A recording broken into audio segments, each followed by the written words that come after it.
दोस्तों, अध्यात्म की पाठशाला में आपका स्वागत है। आज हम आपके सामने अष्टावक्र गीता का पहले अध्याय से श्लोक 11 का अध्ययन करते हैं। तो चलिए इसे समझते हैं। मुक्ताभिमानी मुक्त हि बद्ध बद्धाभिमानी यपिन जीवन्ति सत्या यम या गति सा गति भवे। अर्थात मुक्ति का अभिमानी मुक्त है, बद्ध का अभिमानी बद्ध बड़े है, क्योंकि इस संसार में यह लोकवाद सत्य है कि जिसकी ऐसी गति है वैसी ही गति होती है। हे जनक, बंध का कारण अभिमान है। ब्राह्मणो हम, क्षत्रियो हम, वैश्यो हम, शूद्रो हम। अर्थात मैं ब्राह्मण हूँ, मैं क्षत्रिय हूँ, मैं वैश्य हूँ, मैं शूद्र हूँ। जैसा जैसा जिसको अभिमान होता है वैसे वैसे वह कर्मों को करके उनके फलों का भोग करता है और एक जन्म से दूसरे जन्म को प्राप्त होता है और वही बंधयामान कहा जाता है।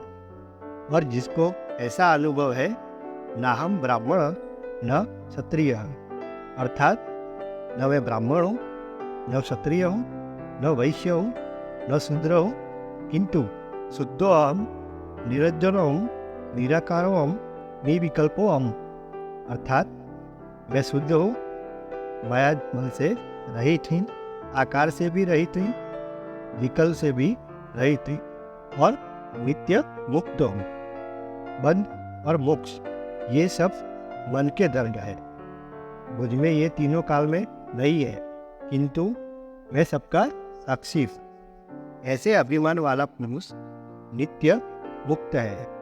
इस वार्ता को अन्यत्र कहा है, जो देह के अभिमान से पुरुषों को पाप होता है, वह पाप करोड़ों गौओं के वध करने से भी नहीं होता, क्योंकि करोड़ों गौओं के वध करने वाले की शुद्धि के लिए शास्त्र में प्रायश्चित लिखा है।